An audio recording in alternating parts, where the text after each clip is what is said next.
The 1971 film Willy Wonka and the Chocolate Factory did not simply remain a charming children's fantasy. It evolved into something much larger, a lasting cultural touchstone. Yet behind the colorful candy rooms, catchy songs, and playful imagination was a production filled with tension, compromise, and unexpected conflict. What appeared magical on screen was, in reality, shaped by backstage struggles, corporate agendas, creative clashes, and lingering resentment. From beginning production without a proper screenplay to dealing with a chocolate river that reportedly made performers ill, nearly every phase of filming carried complications. Even the now legendary portrayal by Gene Wilder was far from guaranteed, and the original author ultimately grew deeply unhappy with how his story was translated to film. The beloved classic audiences celebrate today was born out of controversy and disorder. And the very first secret begins with the fact that the production started in remarkable confusion. Unlike most movies, which begin filming only after finalized script is approved, this project moved forward with little more than a loose framework. The book's creator, Roald Dahl, had been hired to adapt his own novel for the screen. However, his early screenplay draft lacked structure and polish. It contained basic scene outlines and minimal dialogue, leaving the production team uncertain about pacing, tone, and character development.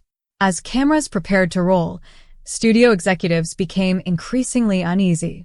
With filming already underway, they urgently recruited screenwriter David Seltzer to revise and expand scenes in real time. Pages were rewritten overnight. Performers frequently received updated dialogue only hours before stepping in front of the camera. This unpredictable creative environment made it difficult for actors to fully understand their characters' journeys. Despite this unstable foundation, the movie gradually found its rhythm. It remains one of the rare major studio films to begin principal photography with such an incomplete script and still emerge as a cohesive final product. The origins of the film were not driven solely by artistic inspiration. In truth, the entire project functioned as a large-scale promotional strategy. The Quaker Oats Company financed the production with a clear objective: to market a new chocolate bar tied to the Wonka name. Their involvement extended beyond funding. They influenced creative decisions, including pushing for a title that emphasized the eccentric candy maker rather than the young protagonist. The plan was to synchronize the film's release with the debut of the Wonka bar, expecting cinema audiences to fuel candy sales nationwide. While the studio accepted this financial support, it came with compromises. Ironically, the chocolate product itself failed commercially and disappeared from stores shortly after launch. Meanwhile, the film endured. What was designed as an elaborate advertisement unexpectedly outlasted the very product it was intended to promote. Another major transformation occurred in the portrayal of the Oompa Loompa. In the original novel, they were described in a way that reflected outdated and controversial imagery. Civil rights groups quickly voiced objections to these depictions. Facing criticism and potential backlash, the studio chose to redesign the characters entirely. Instead of portraying them as they appeared in early drafts, producers reimagined them as brightly colored fantasy beings with orange complexions and vivid green hair. This redesign required extensive costume experimentation and makeup development. What became one of the movie's most iconic visual elements was, in fact, the result of social pressure and last-minute adjustments. Today, audiences associate these colorful factory workers inseparably with the film, rarely realizing that their appearance stemmed from controversy rather than pure artistic invention. The creative relationship between Dahl and the filmmakers deteriorated quickly. As revisions were made to his screenplay, he watched much of his material altered or removed. Additional writers contributed changes without his approval, which he viewed as a betrayal of his original vision. Dahl strongly disagreed with certain casting decisions, particularly the selection of Gene Wilder for the role of Wonka. He had imagined a different type of performer for the character. Furthermore, he disliked the inclusion of musical sequences, especially the Candyman, which he believed was inserted primarily for commercial gain. Although contractual obligations limited his public criticism at the time, Dahl's dissatisfaction persisted for years. He distanced himself from promotional efforts and later expressed open frustration about the adaptation. The experience shaped his approach to future film versions of his books, leading him to demand far stricter oversight. The decision to retitle the movie also involved layered reasoning. While corporate sponsors preferred highlighting the Wonka brand, other considerations influenced the change. During that historical period, the name Charlie carried associations that studio executives wished to avoid, including military slang references and certain cultural sensitivities.